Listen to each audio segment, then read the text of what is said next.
Ayan, at dahil meron ngang uwi ang Papa J na lulutuin, may another luto serye nga na naman tayo mga mima. Pero syempre, bago ngayon, hi, hello, welcome to my vlog. Kari-kari nga sana yung bet ko na ulam ngayong hapunan, pero dahil mapapamahal pa nga, ito't ginataang tilapia na nga lang yung naisip na bilhin ng Papa J. Masarap din naman to, lalo na nga kung marami nga yung pechay. Madala nga lang kami makapagluto ng ganito, kaya nga paniguradong ubos nga yung kanin sa kaldero nito. Bumili na nga rin pala siya sa palengke ng panglahok dito, kagaya nitong luya na hiniwa ko nga lang ng pahaba. 3 sibuyas nga rin yung binili ng Papa J, pero isa nga lang yung nilagay ko. At ganun nga rin, hiniwa ko nga lang ng pahaba. Sa ceiling green naman, 3 nga yung binili niya, pero 2 nga lang yung pinapalagay niya. At hiniwa ko nga lang yung isa sa gitna, at yung isa naman gagawin niya nga yung sausawan. Syempre, nang matapos nga akong maggayat, sinimulan ko na nga rin linisin itong isda. 4 na piraso siguro tong binili ng Papa J, at pinalinis at pinahiwa niya na nga rin yan sa palengke. Pero syempre, para sigurado, nilinis ko pa nga rin. Nang matapos ko na nga malinis yung isda, kinuha ko na nga rin itong paglulutuan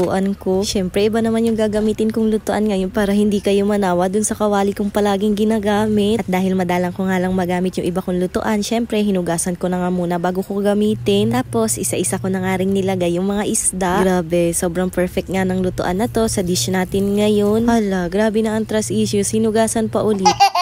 Mawawala na lang talaga ng lasa.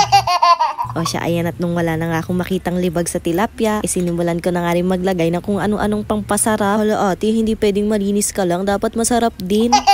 Syempre, kapag ginataan nga yung ulam, masarap nga yan kapag ipapaksiw muna. Kaya ayan, nilagay ko na nga lahat ng mga ginayat natin kanina. At syempre, hindi nga mawawala yung suka. Naglagay na nga rin pala ako ng asin, paminta, at saka konting magic sarap. Naglagay nga rin ako ng konting tubig at saka asukal para nga bumalanse lang yung lasa. At kamuntikan ko na nga rin makalimutan na maglagay ng mantika. Tapos ayan, tinakpan ko nga lang at hinayaan ko nga lang yan kumulo ng ilang minuto. At nung kumulot okay na nga, syempre, ilalagay na nga natin tong gata. Isang gata nga lang yung nabili ng Papa J, pero feeling ko naman okay na nga yan. Nagdagdag pa nga ako ng konting iodized salt dahil parang kulang nga siya sa alat. At habang nag-aantay na maluto nga yung gata, hinugasan ko na nga muna itong pechay. Tapos nung kumulo na nga, binaligtad ko na nga rin yung mga isda. At sunod ko naman nilagay itong pechay. Pinaliguan ko nga rin yan ng sabaw para nga mabilis maluto, lalo na nga yung tangkay. Tapos tinakpan ko nga lang ulit at hinayaan ko nga kumulo yan ng ilang minuto. Syempre, habang nagpapakulo ng ulam, asikasuhin ko na nga rin yung pagkakainan namin. Nilabas ko na nga rin pala itong kanin para nga medyo lumamig-lamig na. At nung sa tingin ko na okay na nga yung ulam at luto na nga, syempre nagsandok na nga rin ako. Hindi ko na nga pala nabigyan ng mama dahil tapos na nga raw silang kumain yan. Medyo marami nga itong naluto ko ngayon, kaya panigurado nga abot nga yan sa amin hanggang kinabukasan ng tanghali. O siya, ano pa bang gagawin kapag kaluto na yung ulam, di kumain na. Grabe, sobrang namiss ko talaga yung ganitong ulam, kaya nga medyo naparami din talaga yung kain namin. Halos hindi ko na rin talaga maintindihan yung mga sinasabi dyan ng Papa J dahil busy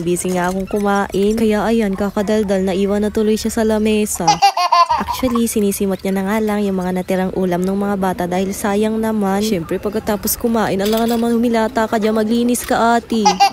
Akala ko talaga, huhugasan na nga ng Papa J yung mga pinagkainan namin, inaayos niya lang pala. O siya, special shoutout na nga po muna sa mga star sender ko. Syempre, hindi ko yan sila ipagdadamot, kaya kung gusto nyo ring masendan, i-follow nyo na sila, dali. Oops, teka lang. Kapag may nakita kayong ad sa dulo ng video na to, baka naman pwede mag-nyo ng skip. Wala akong 30 seconds yan, mga mi. Salamat!